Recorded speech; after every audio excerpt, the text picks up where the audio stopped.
السلام علیکم، امید ہے آپ سب خیریت سے ہوں گے۔ آج ہمارے عربک بک کی 48 کلاس ہے اور انشاءاللہ تعالی آج کی کلاس میں ہم الطریقۃ الاسریہ کا 48واں سبق پڑھیں گے، الدرس الثامن والاربعون املا۔ اس سبق میں حمزہ قطعی کے لکھنے کی جو قواعد کی مشق کرائی جائے گی۔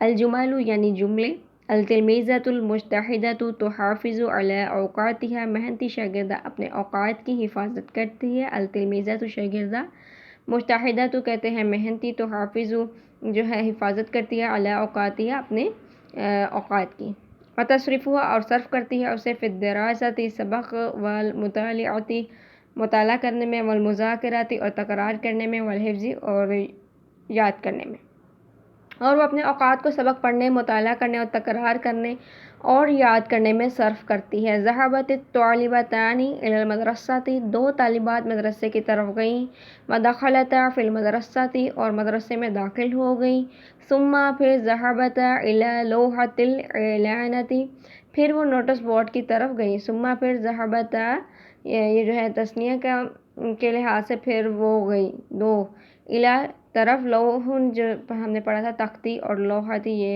یہاں پہ بورڈ کو کہا جا رہا ہے، اعلانتی نوٹس بورڈ کی طرف۔ وقرأت اعلانا وهو على جميع الطالبات ان يجتمعن في قاعة المدرسة الساعة العاشرة، اور انہوں نے ایک اعلان پڑھا اور وہ یہ تھا، تمام طالبات پر لازم ہے کہ وہ 10 بجے مدرسے کے حال میں جمع ہو جائیں۔ تحضر الاجتماع معلمات فاضلات ويخاطبن التلاميذات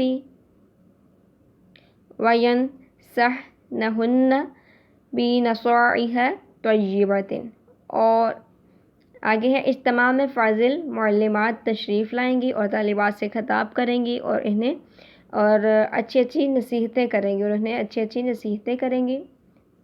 فرحت الطالبتان بقراءۃ، دونوں طالبات اس اعلان کو پڑھ کر خوش ہوئی۔ ھذا الاعلان وقالتا سنحضر ھذا الاجتماع ان شاء اللہ تعالی، دونوں طالبات اس اعلان کو پڑھ کر خوش ہوئی اور انہوں نے کہا ان قریب ہم اس اجتماع میں حاضر ہوں گے انشاءاللہ تعالی۔ اور کچھ مفردات تھے سٹارٹنگ میں جو کہ یہاں پر گرامر میں نہیں ہیں، جملے ہی ہیں، تو میں پھر اس لیے شیئر نہیں کر سکی کہ اسکرین پر نہیں آئیں گے تو پھر جو ہے سمجھ نہیں لگے گی سارے۔ اور قاعدے بیان ہوئے ہیں وہ میں شیئر کرتی ہوں آپ کے ساتھ۔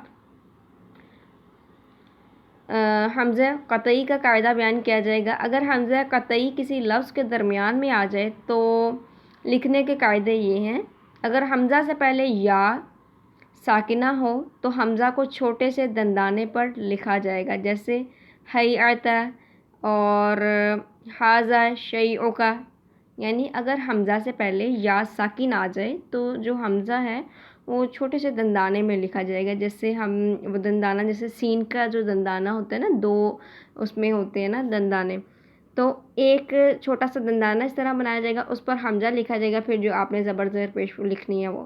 اگر حمزہ سے پہلے یا ساکنہ ہو تو حمزہ کو چھوٹے سے دندانے پر لکھا جائے گا، جیسے ہیئت اور ہے ھذا شیئک۔ اور اگر حمزہ سے پہلے واو ساکن آ جائے تو اسے جو ہے الگ کر کے لکھا جاتا ہے، جیسے وضوءک، ضوءک، توأم، ٹھیک ہے۔ تو یعنی کہ اگر حمزہ سے پہلے واو ساکن آئے گا تو حمزہ جو ہے آپ نے سپریٹ کر کے لکھنا ہے، یہ ایک قاعدہ ہے۔ اور اگر حمزہ سے پہلے الف آ جائے تو اور حمزہ پر زبر ہو تو اسے الگ لکھا جائے گا، جیسے تفاعل، یعنی یہ دیکھیں تفاعل۔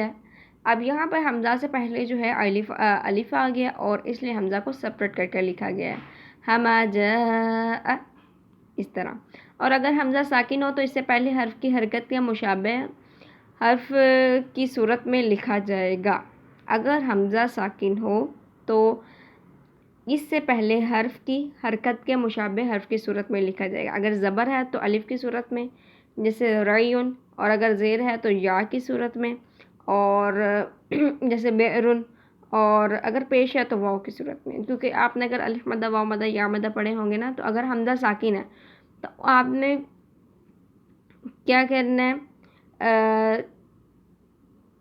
اس سے پہلے والے حرف کی جو حرکت ہوگی اس کے مشابہ حرف کی صورت میں لکھا جائے گا۔ اگر زبر ہے تو الف کی صورت میں جیسے ریون، اور اگر زیر ہے تو یا کی صورت میں بئرن، اور اگر پیش ہے تو واو کی صورت میں لکھا جائے گا۔ یعنی کہ جیسے آپ نے حمزہ ہے ساکن ہے، اور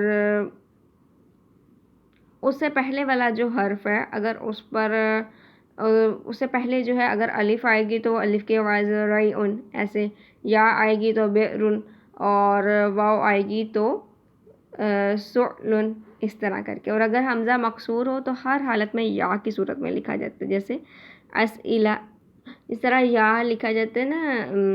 یہاں پر میں دیکھتی ہوں شاید، ہاں جیسے یہاں پہ ہے، اگر حمزہ مکسور ہوگا تو ایسے دندانہ بنا کے، اور جیسے یا کے نیچے اگر جیسے ادھر تو زبر ہے، یا کی صورت میں دندانہ بنایا جائے گا اور نیچے جو ہے زیر لگائی جائے گی۔ تو یہ کچھ قاعدے تھے، ویسے یہ ہم لکھتے تو اسی طرح ہی ہیں، لیکن قاعدے پڑھ کر یہ ہو جاتا ہے ایک پختہ ہو جاتا ہے، اور پھر غلطی سے انسان محفوظ رہتا ہے۔ تو یہ آپ یاد کر لیجیے گا، آسانی ہوگی۔ اور دوسرا یہ ہے کہ سارے جتنے بھی الحمدللہ ابھی ہم نے 48 لیکچرز کمپلیٹ کر لیے ہیں طریقۃ العصریہ کے۔ اگر آپ کو کسی بھی پوائنٹ پر سمجھ نہیں لگتی تو آپ پلیز کمنٹس کے تھرو ضرور پوچھیں، اور ان لیکچرز کو شیئر کریں، میری ویڈیوز کو لائک کریں، چینل کو بھی سبسکرائب کریں، اور تب تک کے لیے مجھے دعاؤں میں یاد رکھیے گا۔ اجازت دیجیے، اللہ حافظ۔